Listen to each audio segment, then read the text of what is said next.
Hello everyone, जैसा कि आप लोगों को पता है कि बिहार विशिष्ट शिक्षक नियमावली आया है, जिसके अंतर्गत में जो भी सारे नियोजित शिक्षक हैं, जिनका शिक्षक में चयन है जो नियोजित शिक्षक के रूप में हुआ था, तो ये सारे नियोजित शिक्षक को विशिष्ट शिक्षक नियमावली के तहत में अब राज्यकर्मी का दर्जा देने के लिए सरकार ने नियमावली की कल बैठक करके 29 कैबिनेट मुहर लगाई गई है। और इसके बाद सारे जो नियोजित शिक्षक है वो अब बन जाएंगे बीपीएससी टीचर। जैसे जो भर्ती की प्रक्रिया हुई, जैसे बीपीएससी के थ्रू जो टीचर्स बने हैं उनको मिला है राज्यकर्मी का दर्जा, उसी प्रकार से आपको विशिष्ट शिक्षक नियमावली के अंतर्गत में आपको भी मिल जाता है राज्यकर्मी का दर्जा। तो आखिर आपका क्या न्यू पेमेंट होगा, इसको लेकर के साथ ही साथ प्रमोशंस का क्या रूल होगा, ये सारी चीज़ें अब क्लियर हो चुकी है। तो इस विशिष्ट नियमावली के तहत में आज के दो नियमावली के दो निम्नलिखित पहलू को देखेंगे, जिसमें हम लोग का मेन पहलू क्या है, एक तो प्रोन्नति यानी प्रमोशन का क्या क्राइटेरिया है और दूसरा कि पेमेंट का क्या क्राइटेरिया है। तो दोनों क्राइटेरिया के बारे में बात करेंगे कि आखिर न्यू वाला पेमेंट आपके पास क्या होगा और आपका प्रमोशंस कैसे दिया जाता है। ये सारी बातें आज के इस पेपर में ये सारी चीज़ें इंक्लूड है। तो चलिए वीडियो को स्टार्ट करते हैं और जानते हैं क्या कुछ है पहले प्रमोशंस का रूल, और इसके बाद हम लोग समझेंगे कि जो विशिष्ट शिक्षक होंगे उनका वेतनमान क्या होगा। सो गाइज, अगर चैनल पे पहली बार विजिट किए होंगे चैनल को जरूर सब्सक्राइब कीजिएगा ताकि प्रॉपर अपडेट नेक्स्ट टाइम आपको मिल सके। और अगर आपको वीडियो पसंद आता है वीडियो को लाइक कीजिएगा। चलिए देखते हैं एक एक करके सारे पॉइंट्स के बारे में समझते हैं। बताया गया है कि विशिष्ट शिक्षकों को 8 वर्ष पर प्रोन्नति मिलेगी, यानी कहने का मतलब आपका जो प्रमोशन है वो 8 साल में होगा, यानी 8 साल की अगर आप सर्विस देते हैं तब जाकर के आपका प्रमोशन होगा। प्रमोशन कैसे होगा समझते हैं। तो पहला प्राथमिक लेवल का प्रमोशन। प्राथमिक लेवल का प्रमोशन क्या है, जो कक्षा 1 से लेकर के 5 तक के जो विशिष्ट शिक्षक होंगे, अगर 8 साल वो लगातार सर्विस देते हैं तब वो मिडिल स्कूल के विशिष्ट शिक्षक बन जाएंगे। और वहीं अगर आप मिडिल स्कूल के विशिष्ट शिक्षक होंगे, मतलब पहली चीज तो है कि आपको राज्यकर्मी का दर्जा लेना है। तो राज्यकर्मी का दर्जा मतलब विशिष्ट शिक्षक आपको बनना है। तो विशिष्ट शिक्षक कैसे बनिएगा, तो सक्षम परीक्षा दे करके आप विशिष्ट शिक्षक बन जाइएगा। तो ये जो नियमावली है ये सारी बखान होती है जो राज्यकर्मी का, जिन टीचर को राज्यकर्मी का विशिष्ट शिक्षक का दर्जा मिल जाएगा उनको प्रमोशन मिलेगा, उनको नया वाला पेमेंट मिलेगा। तो आपके लिए जरूरी चैलेंज क्या है कि आपको एज अ विशिष्ट शिक्षक बन करके दिखाना है। तो बात करते हैं कि जो मिडिल स्कूल के टीचर होंगे, यानी जो मिडिल स्कूल के जो विशिष्ट शिक्षक टीचर होंगे, अगर 8 साल की सर्विस देते हैं तब वो क्या बन जाएंगे, वरीय विशिष्ट शिक्षक बन जाएंगे। आगे बात करते हैं, बताया जा रहा है कि बिहार विद्यालय विशिष्ट शिक्षक नियमावली 2023 में इसकी विस्तार से चर्चा की गई है। इसी प्रकार कहा जाता है कि कक्षा 9वीं से 10वीं के जो विशिष्ट शिक्षक होंगे, अगर 8 साल का सर्विस देते हैं तो वो उच्च माध्यमिक स्कूल के तहत विशिष्ट शिक्षक बन जाएंगे। और जो उच्च माध्यमिक के विशिष्ट शिक्षक पद पर 8 साल की सर्विस देते हैं वो उस कक्षा के वरीय विशिष्ट शिक्षक बन जाएंगे। तो विशिष्ट शिक्षक और वरीय विशिष्ट शिक्षक की क्या क्राइटेरिया कब होता है, तो 8 साल की सर्विस देने के बाद ही आपका प्रमोशंस का रूल है और ये इसमें बताया गया है।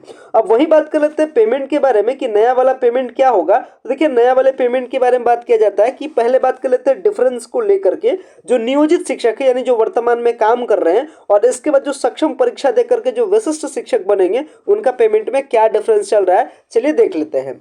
अगर पेमेंट्स के बारे में बात करें तो सबसे पहली बात, जो भी बेसिक पे जो वेतनमान है वो नियोजित वालों को 21,290 रुपया का है, और डीए इनका है 8,942, एचआरए इनका है 1,703 रुपया, सीटीए है 2,130 रुपया, मेडिकल इनको मिलता है 1,000। कुल मिलाकर के इनको भी नेट पेमेंट, अभी इनका नेट कैलकुलेशन हो रहा था 35,064 रुपया। लेकिन अगर आप विशिष्ट शिक्षक बन जाते हैं तो आपका नया वेतनमान होगा, नया वेतनमान कितना होगा, 25,000, और इसके अकॉर्डिंग 46% डीए अगर कैलकुलेट होगा तो लगभग आपका क्या हो जाता है, 10,500। इसके बाद आपको एचआरए मिलेगा आपको 2,000, सीटी आपको 2,130 रुपया, मेडिकल आपको 1,000। कुल मिलाकर के आपका 40,630, यानी करने का मतलब लगभग 5,000 के आसपास का पेमेंट डिफरेंस हो जाता है। और ये आपको नया वाला पेमेंट इसलिए मिल रहा है क्योंकि जो भी सारे बीपीएससी से टीचर जो नवनियुक्त जो शिक्षक है जिनका की भर्ती बीपीएससी के थ्रू है, उनको एक नया पेमेंट स्ट्रक्चर मिला है। तो उसी तरीके का पेमेंट आपको भी मिल रहा है। तो आप में और यानी विशिष्ट शिक्षक में, यानी अगर आप राज्यकर्मी का दर्जा पा लेते हैं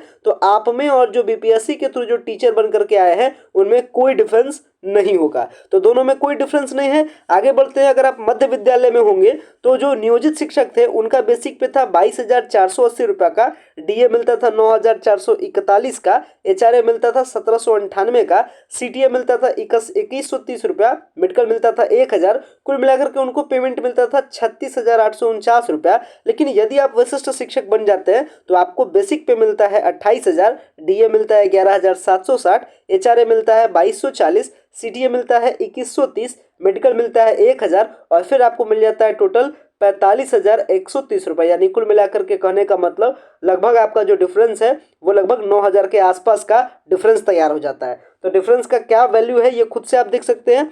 आगे बढ़ते हैं। अगर आप माध्यमिक शिक्षक है यानी अगर आप क्लास 9वीं यानी कक्षा 9वीं और 10वीं के अगर आप शिक्षक है तो पहले जो आपका वेतनमान था उसका बेसिक पे था 22,480, डी आपको मिलता था 9,441, एचआरए मिलता था आपको 1798, सीटीए मिलता था 2130, मेडिकल मिलता था 1000, कुल मिलाकर के 36,849 रुपये आपको भी मिलता था।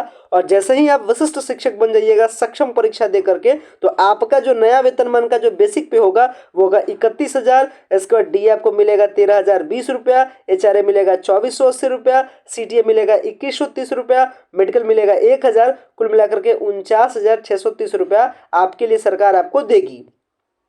आगे बात कर लेते हैं जो उच्च माध्यमिक में जो शिक्षक जो कार्यरत होंगे, जो नियोजित शिक्षक हैं, उनका वेतनमान है 23,650 रुपये का, उनको डीए मिलता है 9,933 का, एचआरए मिलता है 1,892 रुपये का, सीटीए मिलता है 2,130 रुपये का, मेडिकल मिलता है 1000 का। कुल मिलाकर के अभी वर्तमान में जा रहा था आपके लिए 38,650 और जो बीपीएससी वाले टीचर है वो पेमेंट ले लेते 50,000 प्लस। तो जैसे ही आप सक्षम परीक्षा दीजिएगा आपको जैसे ही राज्यकर्मी का दर्जा, जैसे ही आपको विशिष्ट शिक्षक का दर्जा मिलता है तो आपका भी जो न्यू पेमेंट स्ट्रक्चर होगा इसका बेसिक पे होगा 32,000, डीए मिलेगा 13,440 का, एचआरए मिलेगा आपको 2,560 का, सीटीए मिलेगा 2,130 रुपये का, मेडिकल मिलेगा 1000, कुल मिलाकर के 51,130 रुपये सरकार आपके लिए क्या करती है, निर्धारित करती है।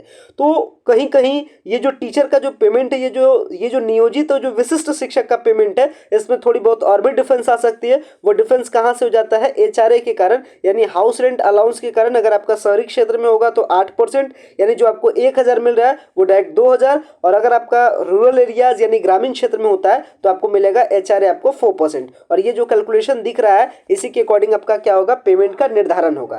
तो जैसे आप विशिष्ट शिक्षक बनते हैं आपको भी नया पेमेंट मिलता है, नया पेमेंट का स्ट्रक्चर मिलता है, जिससे आपको भी बीपीएससी टीचर के जैसा ही आपका भी सेम पेमेंट लेवल को तैयार किया गया है। तो उम्मीद करते हैं जो बीपीएससी के तहत जो शिक्षकों की भर्ती हुई है उसी के अनुरूप विशिष्ट शिक्षकों का भी वेतनमान तैयार किया गया है और ये आपको समझ में आया होगा। फिलहाल मैं इस वीडियो को यहीं पे एंड करते हैं, आगे लगातार आपको अपडेट मिलता रहेगा। तो अगर आप चैनल पे पहली बार विजिट किए हो चैनल को सब्सक्राइब कर लीजिएगा। वीडियो को एंड करता हूँ। Thanks a lot for watching this very important video. Thank you.